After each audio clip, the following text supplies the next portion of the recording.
Hi and welcome back to Carving Up the Trails. I'm Dee. I'm Carver. And today we're actually on a trip to Chattanooga, Tennessee to go play soccer.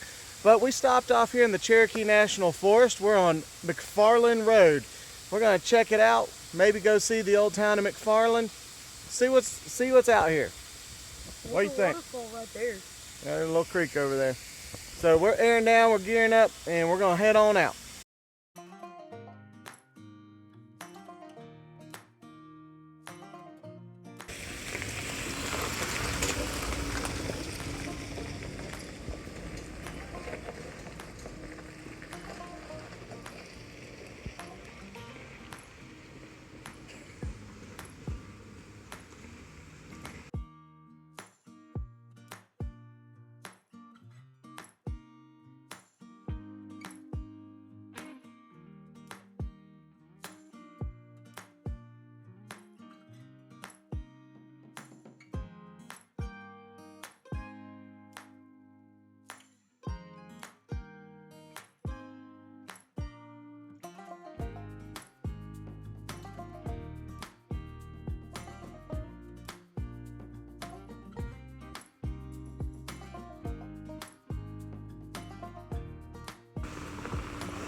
Long before off-roaders flocked to Tellico Plains for the trails like Whit Road, long before the Ocoee River hosted the likes of the Olympic Games, there was just raw wilderness.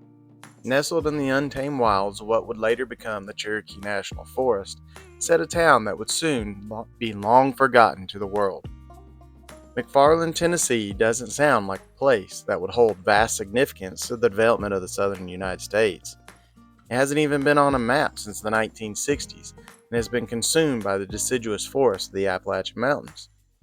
The only remnant of the town even existing is an old access road that winds down the side of a ridge, and out of nowhere you come upon a railroad track seemingly out of place in the bottom of this lush green haven. These are the tracks of the Old Line Railroad that once connected Knoxville, Tennessee to Atlanta, Georgia. In 1890, McFarland became the service headquarters for the railway and had a hotel, a post office, general store, and a couple other buildings. But as railway technology improved, the town would be eventually abandoned, except as a camp for forestry workers after the establishment of the Cherokee National Forest. But they too would eventually leave. McFarland would become important once again in the 1940s as a center for the building of the Appalachia Powerhouse and a McFarland adit in the TVA project of the Hiawassee River Valley. And once again, when the project was over, this important town would be abandoned and forgotten altogether. There isn't much left to say that McFarland even existed down by the tracks today, but it makes for a beautiful, quiet place to hike and camp. However, from April to November, you will hear the sounds that rumbled through these ancient hills. If you're lucky, you'll be there when a rail tour comes through these lonely valleys to keep the memories of the men who worked tirelessly to connect our great nation in long-forgotten stretches of these hills.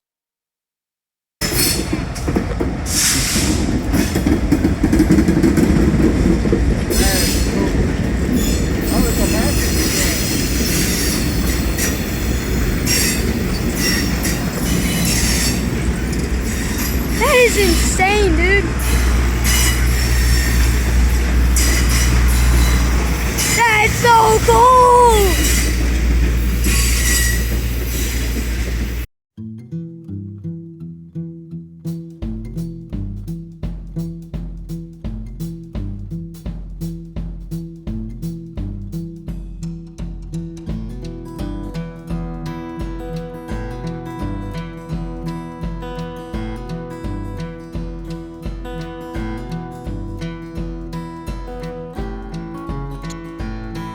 Once you reach the main road, it's not that far until you'll turn right off onto another access road that will lead you to the only remnant that gives us actual evidence that McFarland, Tennessee ever existed.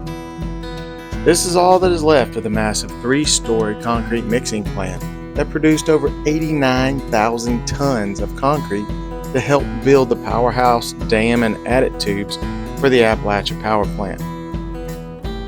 This mysterious reminder of the importance of a forgotten town that is lost to the wild tangles of poison ivy and running vines is an eerie warning of where we will be if we allow our history and lore to be forgotten like dust on the wind. McFarland Road allowed me to escape to a time when there were no easy buttons. Everything was carved out by fortitude and skilled hands that were calloused and weathered for the want of a better life for their future generations. With all of the forgotten history, we are left with the eerie foundation of the mixing plant. But just up the creek from the plant lies a spillway and adit access. This gives one of the most amazing blends of civilization and natural beauty working together that I have ever witnessed. I personally was humbled by the beauty of this rugged place and the thought of the effort it took to accomplish this amazing feat.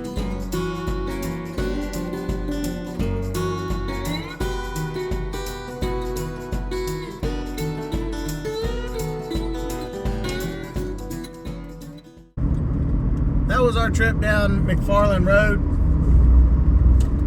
Where we're driving, sorry. But we stopped at Lake Ocoee and grilled some hamburgers and just enjoyed some time, aired up. Now we're heading on to Chattanooga. Hope you enjoyed it. Like, subscribe, do all that YouTube stuff. Always stay outdoors and God bless you.